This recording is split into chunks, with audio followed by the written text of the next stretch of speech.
What a great way to end off a volume, man. Luffy versus Franky, and we get to see who and what Franky really is.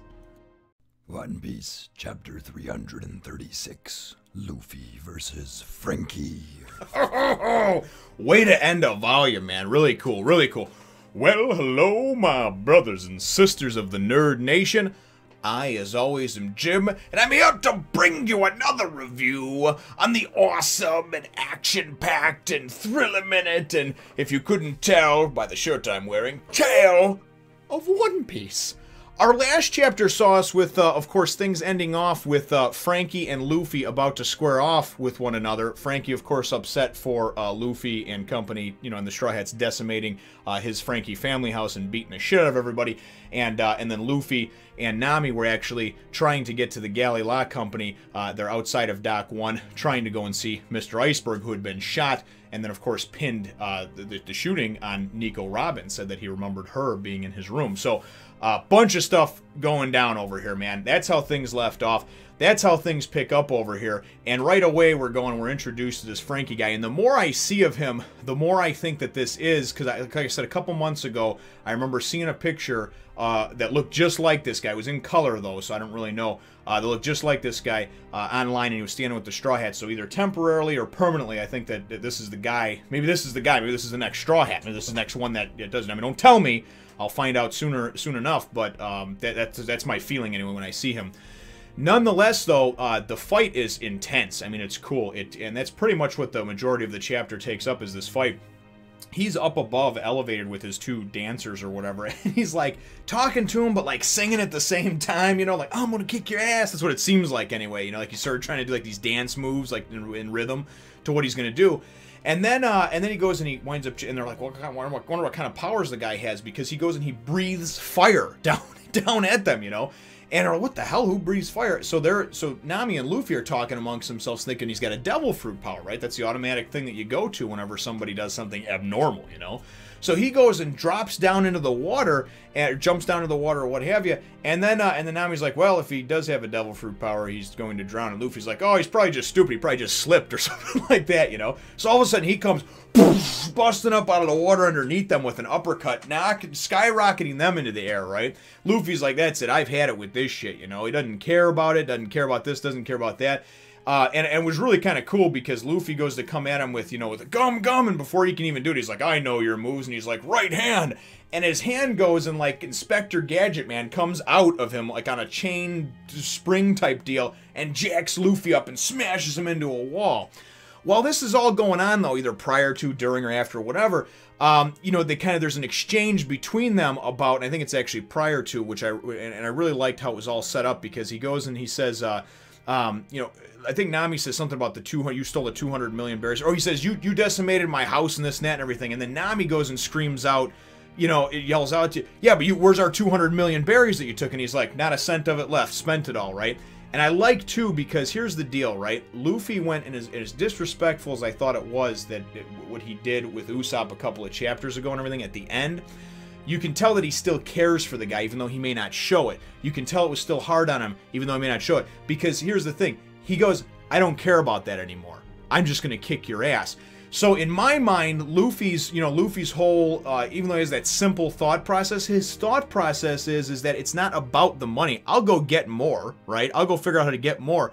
What you did ultimately led to what happened with my crew member. You know what I mean? You beat up, not once, but twice, a crew member of mine, one of my friends, you know, and I really liked that because it was looking out for his own, even though technically Usopp's not one of his own anymore, and his is left, has quit the crew, everything else. So I thought that was cool. It just, you know, maybe other people looked at it and just said, oh, whatever. But for me, that was a profound moment because Luffy said, I don't care about the money. So anyway, very, very cool stuff, though. So in the midst of this fight, as they're kind of going, and it starts out very one-sided, mainly because that's a lot of these fights start out. Luffy doesn't know the other person's strengths, doesn't know what type of moves they have, doesn't know this, doesn't know that. He winds up coming out that I'm a cyborg, you know. So that's obviously why he has these powers. Now, Cyborg, as far as I know, is like part human, part robot. So if it stands true in the One Piece universe, that'll be pretty cool. And if he is just like a straight up robot, like somehow infused with a soul or whatever, that's cool too. Either way, dude's got some cool moves, man, right? So, and they're not devil fruit based powers, so that's very neat to see too, because up until now, pretty much anybody that we've seen that's been of any type of importance or had any type of cool power, it's because of a devil fruit that they ate. For the most part.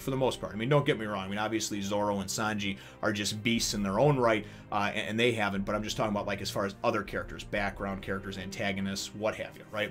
So I thought that was cool. About halfway through the chapter, though, it goes and it pops us back into Icebergs' room there in the Galley company. And we find out that, I mean, obviously he wound up pinning this on Nico Robin, saying that he was this and that. And the word gets out, and they basically kind of put out like an APB for like the Straw Hat Pirates, because they think that, first of all, he pinned it on Nico Robin, and they know that Nico Robin's with the Straw Hats, so even though he never formerly met her, he just, he met Luffy and Nami and Usopp and whatnot, he figures that they're there, possibly at the behest of the government, to get whatever it is that he's hiding, whatever that Corgi wanted, or possibly they're working on their own, but either way, that they must be working together because they're the Straw Hat Pirates, right? So then you go, and the next thing you know, man, it's all over the place. Straw Hat Pirates are wanted for, for the attempted murder, obviously, of Mr. Iceberg and everything else. So now we know that it's going to be an uphill battle for the Straw Hats, at least in the immediate future, at least in the short term. Uphill battle, right? Because now they're wanted people, even more wanted than they were before. It's just not just bounty posters anymore. This is locally wanted, like you tried to kill our beloved mayor, right? And they're trying to figure out, too, what the Khalifa's like, well, what is it, because we said we couldn't fix their ship or whatever, which is absolutely absurd, but whatever, I guess some people would get that upset about things, I mean, who knows? Nonetheless, I mean, Usopp was willing to go and to fight his captain over the ship and whatnot, so God only knows what someone like that, amped up with some powers, maybe might have wanted to do to somebody like Mr. Iceberg, thinking that maybe they were lying to them or misleading them or whatever. I don't know. Nonetheless, though, it gets pinned on them. So but then you got some of the guys, the foreman from the Galley company, standing around. You've got what's his name, Paulie and Lulu and Kaku, and then we go and we're introduced to Tilestone, right? Big hulking dude. Tilestone's the one that comes busting into the room, and they're like, "Dude, you gotta chill. He's trying to relax. He's just got shot 5 times. Even in the One Piece world, bullets hurt, right? So this dude runs in and he's like, "Oh no, you're right, you're right." There's that Straw Hat and Franky are going at it. They're tearing up Dock 1, right? You got to come see this, So I'm like, okay, all right, now we got all these guys in the mix now, So now you got guys like, because those 5 foremen from Dock 1 are pretty formidable dudes, man. You've got Lulu, you've got Tilestone, you've got Kaku, you've got Lucci, and then you've also got Paulie, right? And, I mean, these dudes look like they're formidable foes, like they're their own frickin' superhero team, and we know that they can kick some ass because we saw them do that 10, 12 chapters ago at the beginning of Water 7. So, nonetheless, we get back into the fight with, with Franky and with Luffy, and eventually it starts to become not such a one-sided affair, but we see some cool stuff that Franky's got. Franky busts open his left hand and goes and looks through it like it's a scope, like a sniper rifle, and fires. Luffy goes and hits him with the gum whip, And they're beating the shit out of each other.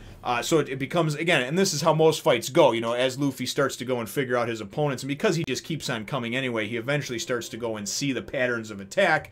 And very similar to a video game. When you first come in and you go and you're fighting that boss, you got no idea. All of a sudden he steps on you, fuck, you're dead, right? Well, next time you got to go and roll to the left twice to avoid the step and then hack at you learn the pattern of attack. And that's really what Luffy does a lot of times, in my opinion, how he breaks things down with his kind of his simple genius, as I like to call it. So, anyways, they're fighting and going at it and whatnot. The chapter winds up ending, though, which I thought this was cool, and the volume ends this way, too, as he finally starts to get a little bit of a fight back and get a little bit of an upper hand on Franky, and it doesn't become so one-sided. We get these guys, man. You've got some nerve. Just what is it you're after, Straw Hat? And you got them standing 5 wide over there, man. And if that's not an imposing look, I mean, this took some time. Oda put some time into this drawing to draw these dudes, because these look like good characters that are probably going to be fleshed out, fairly well, and hopefully, I'm hoping it'll be seen throughout the next 50 or 100 chapters, or however long this, the Water 7 goes on for. But I like that, though, man. You got Kaku, you got Tilestone, this big-ass hulking-looking dude over here. You got this guy that I think, because of the thing on his chest here, reminds me of a Marvel Comics character, Sonic Boom or something like that. Sonic, I don't know, the dude that can, like, scream and he has sonic waves. Anyway, I forget his name. But then you got Paulie over there, and then obviously you got, you know, Hattori the Pigeon with his, you know, with the guy that he speaks for over Rob Lucci there, and then you got Lulu. So, man, I think it's going to be pretty intense, you know, so, and then, you know, Franky's even like, Galileo, why are you here, you know, and then, yeah, it's the foreman from Dock 1. Everybody's excited because this is like their local heroes, so that's how the volume ends off over there, man.